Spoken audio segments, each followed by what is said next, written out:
3 صفقات جديدة في الترجي الرياضي التونسي. السلام ومرحبا بكم، فيديو جديد باش نحكيو على ميركاتو الترجي الرياضي التونسي. الترجي التونسي سمعنا في الايامات الاخرى برشا حديث ملاعبية ديزيترونجي، ملاعبية توانسة صحوا رسميا في الترجي الرياضي التونسي، ثم اللي صح اوفيسيلمون بصفه رسميه، فما فوضات متقاربه على الاخر وباش يجيو للترجي الرياضي التونسي في قادم الايام. مشينا باش نحكيو على هذا الكل. نبداو بالملاعب بيلولو اللي هو المهاجم التونسي رأس الحربة عادل بالطيب. عادل بالطيب ملاعبي تونسي دولي سابق، خاض دوري طرابلس مع المنتخب الوطني التونسي، لعب في برشا دوريات في الأوروب واخرهم الدوري الروماني الموسم الفارط في 38 مباراة، 11 بونت و3 اسيست. المهاجم هذا التونسي 29 سنة. عادل بالطيب قريب برشا من الترجي الرياضي التونسي، ومفاوضات في اخرها وتم الاتفاق المبدئي. مازال حاليا الانذار الملاعبي باش يجي لتونس في نهاية الاسبوع هذا باش صح رسميا مع الترجي الرياضي التونسي. كان باش نحكي على الراي الفني في الصفقه هذه. بالنسبه للفكتيف الترجي الرياضي التونسي حاليا، عندك اول حاجه مهاجم الافريقي دانو باش يواصل بصفه رسميه مع الترجي الرياضي التونسي، لذلك الميساج اللي فهمناه من اداره النادي بقياده شكري وائر انه ما فماش مهاجم اترونجي جديد باش يجي للترجي الرياضي التونسي في ميركاتو هذا، خاطر الترجي تعاني من مشكل الاجانب وتزيد تجيب زوز مهاجمين رؤوس حربه في نفس البوست يلعب بزوز. هذاك علاش دانو باقى او ياكد انه ما فماش ملاعبي اجنبي في مركز راس الحربه قريب من الترجي الرياضي التونسي ولا باش يتم انتدابه في الميركاتو الصيفي هذا. لكن اللي نعرفه زاد انه الترجي الرياضي التونسي ماهوش باش يخلي كان دانو في مركز راس الحربه، سورتو بعد خروج دياكيتي على سبيل الاعاره. الترجي الرياضي التونسي خدم منذ بدايه الميركاتو على قدوم حازم المستوري، ملاعب يتالق برشا مع المنتخب الوطني التونسي في المونديال وسجل هدف ضد هولندا وخذ تقييم 7.82، واحد من افضل التقييمات في المونديال 2026. لكن حاليا مفاوضات متعطله مع اللاعب هذا. اللاعب كان في مفاوضات مع الترجي الرياضي التونسي، لكن حاليا ما نعرفوش اسكو الملاعب باش يجي مع باش يجي الترجي الرياضي التونسي ولا. هذاك علاش الاداره خمت في بلان بي واللي هو عادل بالطيب. عادل بالطيب مهاجم تونسي كما قلنا ما يتحسبش في قانون الاجانب، ملاعبي محلي وذلك قاعده تخدم عليه اداره الترجي الرياضي التونسي بعد يوسف باشا بعد الصحراوي الشيخاوي. لاحظنا انه اللاعبين التوانسه هم السيدين في ميركاتو الترجي الرياضي التونسي الحالي بسبب كثره الاجانب الحقيقه في الاسبيرونس. وسمعنا في الايام الاخر انه ابراهيم كايتا هو زاد خارج الحسابات رغم انه ملاعبي تكنيكمون محترم على الاخر، لكن الله غالب ما تنجم تعمل شيء مع قانون الاجانب، ما تنجمش تخسر ملاعبي مدافع وانت تستحق ملاعبي ديزيترونجي في خط الهجوم وخط الوسط. هذاك علاش عادل بالطيب باش يكون حل ممتاز للترجي الرياضي التونسي. ملاعبي هداف، ملاعبي كما قلنا فيزيكمون ممتاز على الاخر، يماركي بالراس يماركي باليسار يماركي باليمين، ملاعبي شامل نجم نقول ونجح في اغلب الدوريات الاوروبيه. ملاعبي حاليا مازال ماهوش كبير لكن في المقابل ملاعبي عنده الخبره 29 سنه، يعني نجم يعاونك سورتو في بطوله تونس. ما نعرفوش الشامبيونز ليغ يقوى نيفو، لكن اللي نعرفوه انه ينجم يبدل مع دانو في البطوله التونسيه، سورتو ملاعبي تونسي تنجم تستغل الاجانب على مستوى الاجنحه وفي وسط الميدان. هذاك علاش عادل بالطيب باش يكون حل ممتاز للترجي الرياضي التونسي الموسم المقبل. بالنسبه لدانو هو مهاجم الحقيقه في الشامبيونز ليغ، يضيع برشا صحيح لكنه عاوننا برشا خاصه ضد الاهلي المصري، ملاعب يماركا بونتو في الروتور ويعرف كيفاش يتمركز ويعرف كيفاش يجيب الفرص. كان ريكي كان يخدم على تضييع الفرص قدام الكاج، نجموا نشوفوا نسخه ممتازه على الاخر من دانو ومعه بالطبيعه المنافس بتاعه اللي هو عادل بالطيب. ان شاء الله الثنائي هذا يهنينا على بوست راس الحربه في الموسم القادم بكل ثقه في عادل بالطيب انه باش يقدم اضافه مع الترجي الرياضي التونسي هو فلوريان دانو.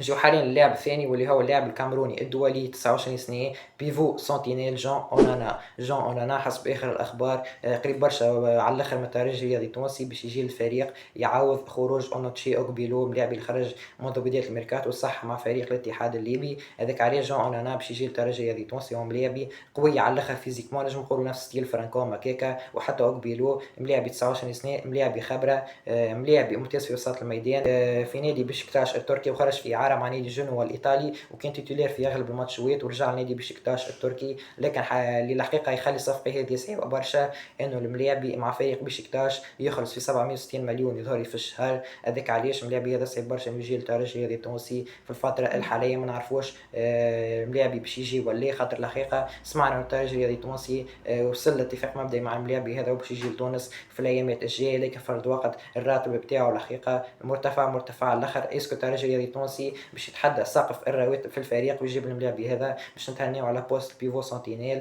سيرتو انه عندك حمزه رفيعه ومحمد الحاج محمود زوز ملاعبي من افضل ما فما في السوق التونسيه والمحليه في وسط الميدان، لازمك تحط معاهم بيفو نجم نقولوا افريقي يتميز بقوه بدنيه كما اوغبيلو عمل مناول. يهنيك على الدفاع في مركز 6. ذاك علاش جو اونانا حسب ما تفرجت فيه الحقيقه ملاعب يلعب في نيفو عالي على الاخر، وقاد روحه خلي يعاد في بطوله تونس وخلي يعاد في الشامبيونز ليج. ملاعبي هذا باش تكون عنده كلمه كبيره برشا الحقيقه الموسم القادم مع الفريق. ان شاء الله يجي ان شاء الله تم الصفقه هذه ان شاء الله. الترجي الرياضي التونسي بادارتها بحمد المدب نحط الباكو على ملاعبي هذا، وعلاش ليه نلقى مثل الملاعبيه ذوما في البطوله تونس، خاطر الحقيقه باش ننتقلوا بالترجي الرياضي التونسي النيفو اخر. الصفقه هذه باش تكون ضربت مع المياه للفريق، كان باش يجيو للترجي الرياضي، كان باش يجي الترجي الرياضي التونسي في الميركاتو هذا. ان شاء الله الصفقه تم، صفقه صعيبه لكن حاليا فما مفاوضات جاريه، مفاوضات متقدمه مع الملاعبي، فما اتفاق مبدئي. ان شاء الله الصفقه تم اوفيسيلمون، وان شاء الله الملاعبي هذا يجي للترجي الرياضي التونسي خاطر اضافته مضمونه وحاصله بنسبه 100%.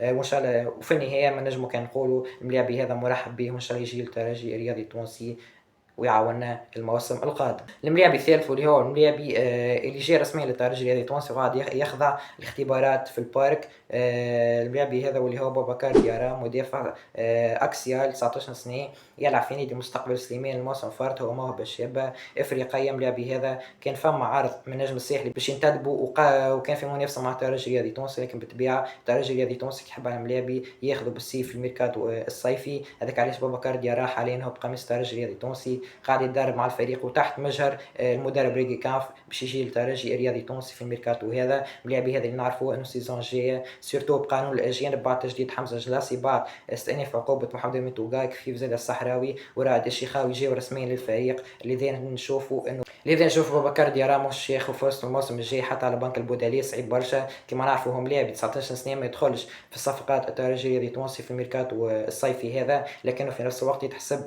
كاجنبي في ورقه المباراه. هذاك علاش ملاعبي هذا الموسم القادم نجموا نشوفهم على صنف النخبه. وعلاش لي بعد خروج توغاي بعد خروج لاكسيريت في الترجي الرياضي التونسي كما حمزه جلاسي كما محمد توغاي، علاش لي يكون خلف توغاي كي بالطبيعه كان المردود بتاعه كان محترم، وعلاش لي ولي تيتولير في الترجي الرياضي التونسي في المواسم الجايه اللي نجم نقولوه. ملاعبي هذا الحقيقه ما نعرفوش اول مره نسمع به، لكن كان باش يجي الترجي الرياضي التونسي ان شاء الله ياخذ فرصته سواء مع صنف النخبه سواء على سبيل الاعاره، وفي المواسم اللي من بعد نشوفوه تيتولير ويعاون الترجي الرياضي التونسي.